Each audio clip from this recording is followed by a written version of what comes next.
Praise lord. ఈరోజు అనుదిన ఆత్మీయ వాక్కు పరిశుద్ధ గ్రంథం నుండి యోహాను సువార్త 6వ అధ్యాయము 36వ వచనాన్ని చదువుదాం. నా యందు విశ్వాసం ఉంచువాడు ఎప్పుడునూ దప్పికగొనడు అనే విషయాన్ని దేవుడు మనతో మాట్లాడుతున్నాడు. దేవుడు మాట్లాడే విషయం ఏంటి? నా యందు విశ్వాసం ఉంచేవాడు ఎప్పుడు ఎన్నడూ కూడా దప్పికగొనడు అనే విషయాన్ని దేవుడు మనతో మాట్లాడుతున్నాడు. ఎందుకంటే నిజంగా మనం దేవుని పట్ల ఆశ కలిగి, ఆసక్తి కలిగి, మన ఆశ అంతా దేవుని మీదే ఉంటే, మన దప్పిక దాహం అంతా దేవుని మీద ఉన్నట్లయితే ఖచ్చితంగా దేవుడు నీ దప్పికను తీర్చడానికి ఆయన సిద్ధంగా ఉన్నాడు. నిజంగా నీది ఈ లోక సంబంధమైన దప్పిక కాకపోతే, ఈ లోక సంబంధమైన దాహం కాకపోతే, నీది ఒక ఆత్మ సంబంధమైన దాహం అయితే, నువ్వు ఏ దాహం అయితే కలిగి ఉన్నావో దానిని దేవుడు తీర్చడానికి సంసిద్ధుడై ఉన్నాడు.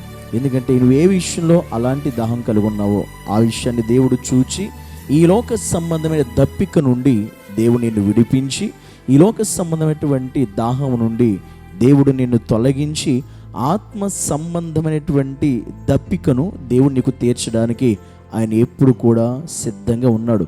నీకు ఒకవేళ కొన్ని సందర్భాల్లో నువ్వు ఉన్న పరిస్థితుల్లో, నువ్వు ఉన్న స్థలాల్లో, నువ్వు చేస్తున్న ఉద్యోగంలో, లేదా నువ్వు ఉన్నటువంటి పరిస్థితుల్లో ఖచ్చితంగా నీ జీవితంలో నీ యొక్క హృదయం, మనస్సు అనేది నిజంగా నేను దేవుని కొరకు బతకాలి, దేవుని కొరకు జీవించాలి, దేవుని కొరకు నేను ఆశ పెట్టుకుని బతకాలి, దేవుని పని చేయాలి, లేదా దేవుని కోసం నేను ఏదైనా నేను చేయాలనే ఉద్దేశం నీవు కలిగి ఉన్నప్పుడు, అలాంటి దాహం నీకు ఉంటే దేవుడు ఖచ్చితంగా నీ దాహాన్ని తీర్చేవాడు ఉన్నాడు. మనం చూస్తే యోహాను సువార్తలో కూడా 4వ అధ్యాయంలో సమరయ స్త్రీ మనకు కనబడుతూ ఉంటుంది. సమరయ స్త్రీ యాకోబు బావి దగ్గరికి వచ్చినప్పుడు దేవుడు ఆమెతో మాట్లాడతాడు. నేను ఇచ్చి నీళ్లు తాగాడు ఎన్నడూ దప్పికగొనడు అని దేవుడు ఆమెతో చెబుతాడు. ఆ మాట వినగానే ఆమె అనుకుంది, లోక సంబంధమైన దప్పికను ఈయన తీరుస్తాడేమో అని భావించింది. అందుకనే ఆ నీళ్ళేవో నాకు ఇవ్వయ్యా అని అడుగుతుంది. కానీ దేవుడు చెబుతాడు, అమ్మ నేనిచ్చే నీళ్ళు కావాలంటే, నేనిచ్చే నీళ్ళు నీకు ఎన్నడూ దప్పికగొనవు. ఆ నీళ్ళు నీకు కావాలనుకుంటే ముందు నీ భర్తను తీసుకురా అని దేవుడు మాట్లాడతాడు. ఆమె అనుకున్నది లోక సంబంధమైన దాహం తీరద్దేమో, ఇంకెన్నడెక్కడికి బావి దగ్గర నేను రాకుండా పరిస్థితి ఉంటుందేమో, ఇంకా నాకు ఈ అవస్థ ఉండదు అనుకుంది. కానీ దేవుడు మాట్లాడింది ఆత్మ సంబంధమైన దప్పికను, దాహాన్ని తీర్చడానికి. ఎందుకు ఆమెను ఎక్కడి నుంచి దేవుడు విడిపించి, వెంటనే ఆమె చెప్పింది, నాకు భర్త లేడు, పెనిమిటి లేడంటే ఆయన చెప్పాడు, ఇప్పుడు నీకున్నవారు 5 ఇప్పుడు ఉన్నవాడు కొన్నివాడు కాదు అని. వెంటనే ఆమె హృదయం ఈ లోకమనే దప్పికతో ఆమె బతుకుతుంది. ఆ లోకమనే దప్పిక నుండి దేవుడు ఆమెని అక్కడే విడిపించాడు, అక్కడే ఆమెకు విడుదల ఇచ్చాడు. ఈ లోకసమైన దప్పిక నుండి ఆమె విడుదల పొందుకున్న వెంటనే ఆమె జీవితంలో జరిగిన నూతనమైన కార్యం ఏంటి అని అంటే, ఆమెకి ఒక దాహం, నిజమైనటువంటి దప్పిక, నిజమైన దాహం ఆత్మ సంబంధమైనది. వెంటనే ఊళ్ళోకి వెళ్ళి పరిగెత్తి మొత్తం ఆమెకు జరిగిందంతా కూడా ఆమె చెప్పింది, వివరించింది. ఆ వివరించిన వెంటనే అనేక మంది యేసుక్రీస్తు దగ్గరికి వచ్చారు. వాళ్ళందరూ రక్షించబడ్డారు, మారు మనసు పొందారు. అనగా ఆమె కలిగిన ఈ లోకసమైన దప్పికను దేవుడు తొలగించి ఆత్మ సంబంధమైన దప్పికను ఆమెకు దేవుడు తీర్చాడు. ఎందుకంటే నేను ఇచ్చే నీళ్ళు అనగా దేవుని రక్షణ ఆమె పొందుకుంది, మారు మనసు ఆమె పొందుకుంది, దేవునిలో ఆమె జీవితాన్ని సమర్పించుకుంది, దేవుని చిత్తానుసారం నడవడం మొదలుపెట్టింది.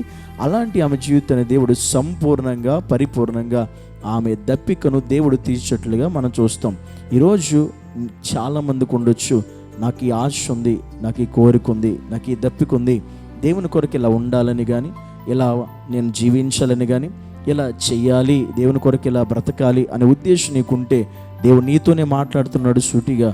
ఈరోజు ఖచ్చితంగా నీకున్న ఆశను, నీకున్న కోరిక, నీకున్న దప్పికను నా దేవుడు తీర్చడానికి సంసిద్ధంగా దేవుడు ఎప్పుడు కూడా ఉన్నాడు.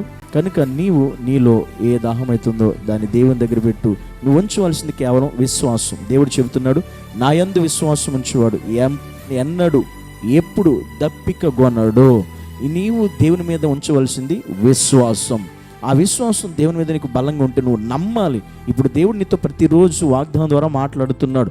ఏ మాటతో దేవుడు నీతో మాట్లాడుతున్నాడో, ఏ వాగ్దానంతో నువ్వు వింటున్నావో దాని మీద నీకు నమ్మకం ఉండాలి, విశ్వాసం. నువ్వు నమ్మాలి, ఎస్ నేను ఈ పరిస్థితిలో ఉన్నాను, నేను ఈ స్థితిలో ఉన్నాను, అందుకే దేవుడు ఈరోజు ఈ మాటతో నాతో మాట్లాడాడు కనుక నాలో కూడా ఈ ఆలోచన ఉంది, నాలో కూడా ఈ తలంపు ఉంది కనుక దేవుడు నాతో మాట్లాడుతున్నాడు అంటే నా జీవితంలో కూడా దేవుడు ఇది జరిగించగలడు, నా కోరికను తీరుస్తాడు, నా దప్పికను తీర్చగలుగుతాడు అనే గొప్ప విశ్వాసం ఆయన యందు నువ్వు ఉంచగలిగినప్పుడు నిన్ను కూడా ఆయన నువ్వు ఎన్నడూ దప్పిక కొనకుండా ఆయన నిన్ను నడిపించడానికి నా యేసయ్య ఎల్లప్పుడూ కూడా మనకి సంసిద్ధుడై ఉన్నాడు అనే విషయాన్ని నేను ఈరోజు తెలియచేస్తున్నాను.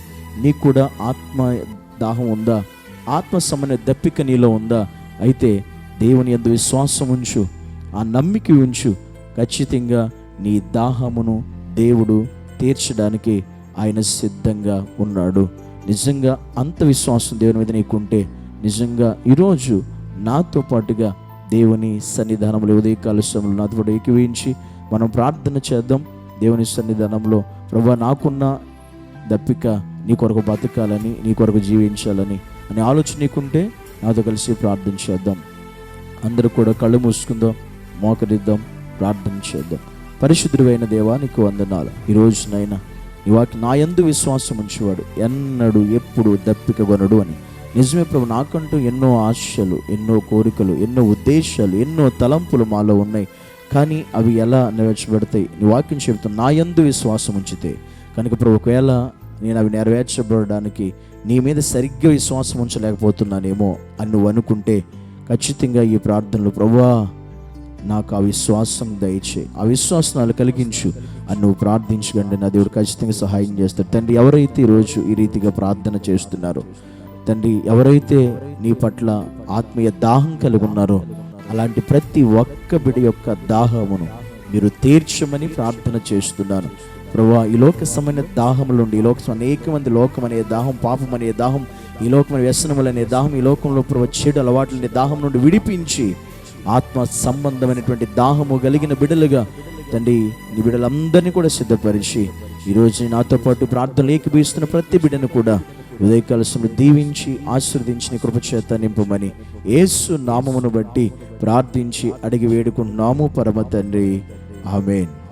మన తండ్రి అయిన దేవుని యొక్క ప్రేమయు, కుమారుడైన యేసు క్రీస్తు యొక్క కృపయు, పరిశుద్ధాత్మ యొక్క అన్యోన్య సహవాసము, ఆయన సన్నిధి ఆదరణ సదాకాలం మనకును మన కుటుంబాలకు సర్వలోకమున సార్వత్రిక సంఘం అంతటికి సదాకాలము తోడై ఉండి నడిపించునుగాక. ఆమేన్, ఆమేన్.